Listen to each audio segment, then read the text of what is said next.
Olá, meu nome é Luiz Roberto e uma vez mais eu vou apresentar aqui um vídeo hoje para falar sobre o caminho a se tomar para fazer brilhar a nossa luz, ou brilhar a nossa luz tão somente.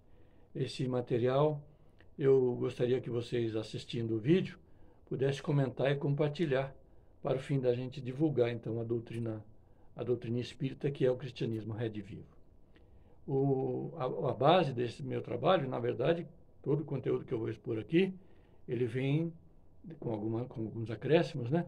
Ele vem do livro chamado Apostilas da Vida, um livro que eu ganhei de uma das minhas filhas no Natal, há alguns anos atrás, há uns 10 anos atrás, imagino.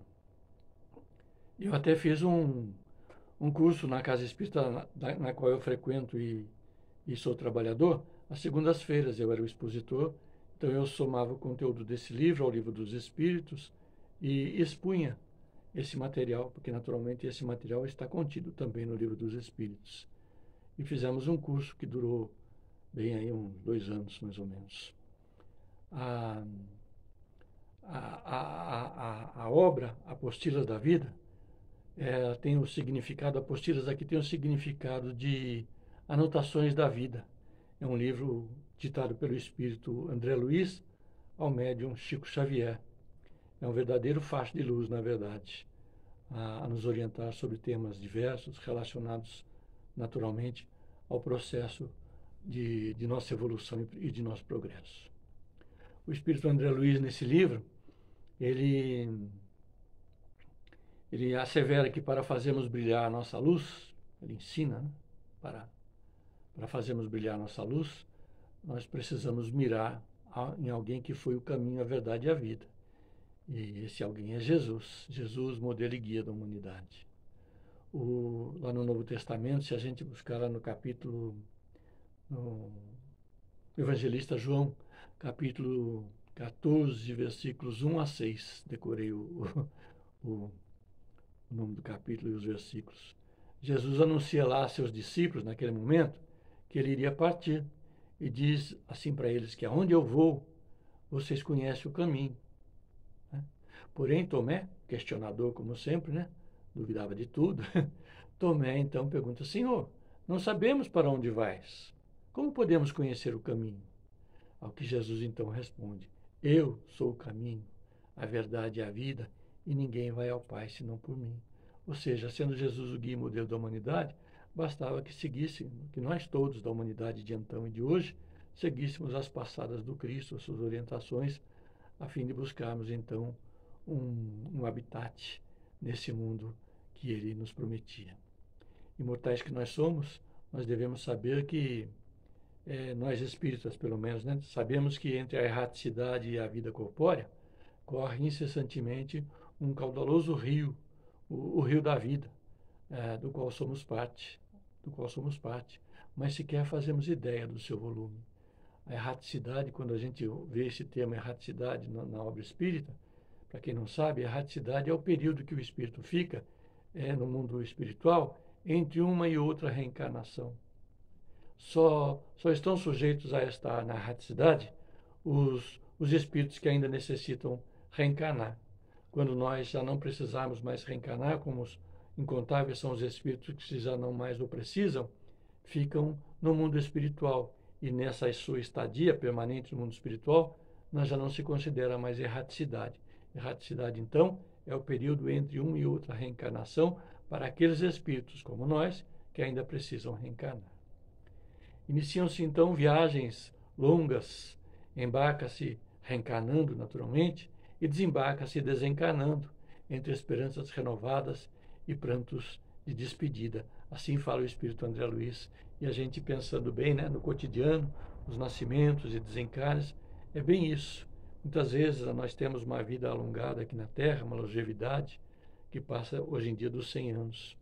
E outras tantas vezes ficamos igual ao maior período no mundo espiritual. Então, é uma viagem de longa duração. Nós partimos do mundo dos espíritos, partimos e a ele nós tornamos. Né? E como é difícil atingir o ponto de renovação, alcançar a condição de um espírito puro, que é a nossa meta, conforme a gente vê na obra Espírita, o livro dos Espíritos, Espíritos da primeira ordem. Quase sempre a nossa imprevidência, a nossa inquietude, elas nos precipitam nas profundezas sombrias que nos alcançam. Por isso, o Espírito André Luiz menciona Jesus como caminho, verdade e vida, né? Sigamos então o Cristo Jesus. Ele foi e o é mestre, salvador, companheiro e amigo certo de todos nós, humilde na manjedoura, dando exemplo no seu nascimento, devotado no amor ao infeliz, sublime em todas as suas lições, forte, otimista, fiel ao Supremo Senhor até a cruz. Por isso, eu particularmente, mas sei que muitos outros espíritas de renome, inclusive, já ouvi deles em algumas palestras, nós não podemos admitir em instante nenhum aquilo que consta lá no Testamento, no Novo Testamento, de que Jesus teria dito: Pai, afasta de mim esse cálice, ou teria dito: Pai, por que me abandonaste? Jesus é fiel ao Supremo Senhor até antes e depois da cruz. Então Jesus é o nosso guia e modelo. O mestre, antes de desembarcar da vida física, ele prometeu aos seus discípulos, aqueles de ontem, né? E aos de hoje, aqueles discípulos de ontem e aos discípulos de hoje: vou preparar um lugar para vós, disse Jesus. E depois que tiver ido e preparado um lugar para vós, eu voltarei. Voltarei e vos levarei comigo, a fim de que onde eu estiver, estejais também comigo. Isso está lá também no capítulo 14, versículos 1 a 6 do João Evangelista. Portanto, valiosa é a experiência do homem. A cada encarnação, a experiência é fundamental. Bela é a nossa ciência. Nobre é a filosofia. A filosofia religiosa que ilumina os conhecimentos terrestres, nos permitindo pensar, raciocinar, concluir. Admirável é a indústria das nações. Vigorosa é a inteligência das criaturas. Maravilhosos são os sistemas políticos dos povos mais cultos. Entretanto, conforme diz o Espírito André Luiz, sem Cristo, a grandeza humana pode não passar de relâmpago dentro da noite espessa. André Luiz, nesse livro Apostilas da Vida, no capítulo que eu estou mencionando hoje, ele lembra a nós outros de que a filosofia é o sistema de indagação. Ainda há pouco falamos da filosofia religiosa, né? Que nos auxilia a pensar. Importante a filosofia. A religião, porém, é a bússola brilhante, indicando desde a terra o caminho de ascensão. O caminho da ascensão, porque quando a religião é boa, não importa se seja espírita ou não. O importante é que ela faz com que a pessoa se melhore e alavanque a sua evolução e o seu progresso espiritual.